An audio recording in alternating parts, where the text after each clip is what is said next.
láti UK. Nàìjíríà nọ́mbà mi lélẹ̀. Ó ní iṣẹ́ kan tí mo fẹ́ kẹ́ bá mi ṣe ni.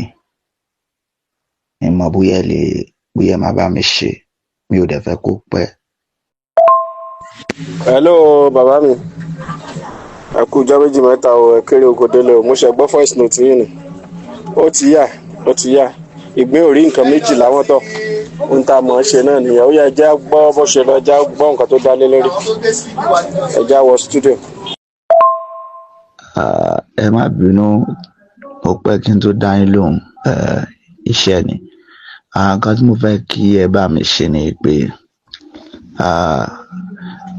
ọmọ Ifẹ̀ ni mí, so mo dẹ̀ jẹ́ ọmọ ìkan lára àwọn olóyè pàtàkì lórí àwọn nǹkan tó ń ṣẹlẹ̀. Mo fẹ́ kẹ́ bá mi ṣe ewì tí ò ní ju bí 10 minutes lọ fún Aláàfin àti àwọn ọba òkè Ògùn, torí pé mo rí pé ó lọ sókè Ògùn, mo dẹ̀ ń gbà àwọn kankan, so mi ò fẹ́ kó ju 10 minutes lọ.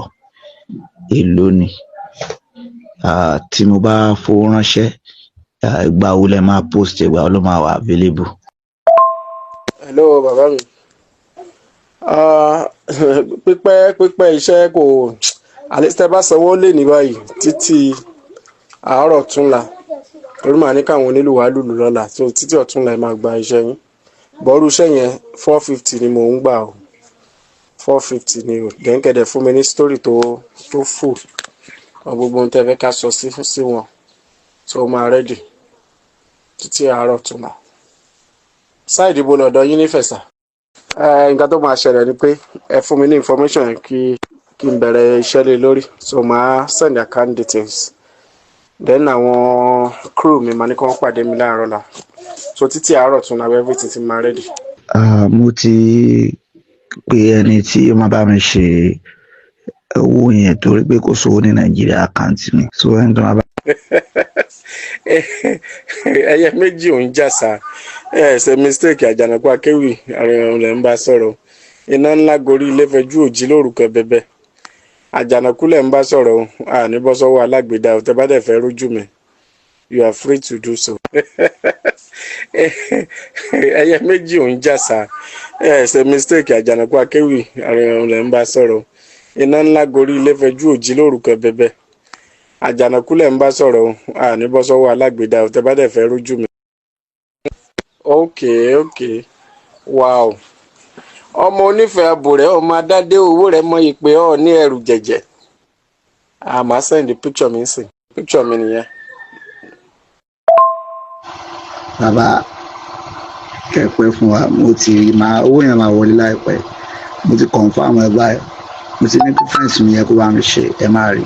Tẹ́ bá ti rí kẹ́ message mi. All right, okay sir. Tó bá ti wọlé, màá jẹ́ kẹ́ gbọ́. Àjànàkú akéwì ọba ń kí ọ, oko tó pòrò, onílù gbẹdú kì í làlùdànù. Bí ti ń kọ́ wọn níjó ní ń kọ́ wọn lórin, bẹ́ẹ̀ sì ní ń fún wọn lámọ̀ràn kan àmúkọ́gbọ́n.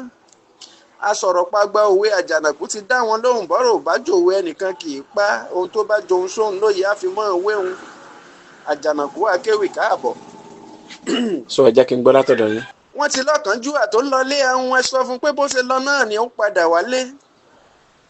Tálákà tí ń bó lọ́wọ́ ṣèlérí kó máa rí pípọ́n ojú òun, ẹgbọ́n náà kí lóhun tó fẹ́ sun tó jẹkún lọ.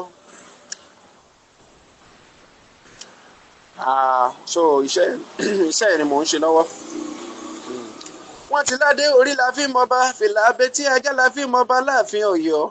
Ládé Aláàfin ò ládé, adé aládìkún la gbà fáláàfin. Ẹ̀jẹ̀ ọmọ iye wọn. Brọ́dà mi kò ní bàjẹ́. Ẹ wo, tẹ́ bá ti wà lẹ́sbìsì, ẹ bá mi send owó yẹn, a tún fẹ́ parí iṣẹ́ yín. So tó bá ti dàárọ̀ làwọn máa mix ẹ̀, then video fashion náà máa ready lọ́la.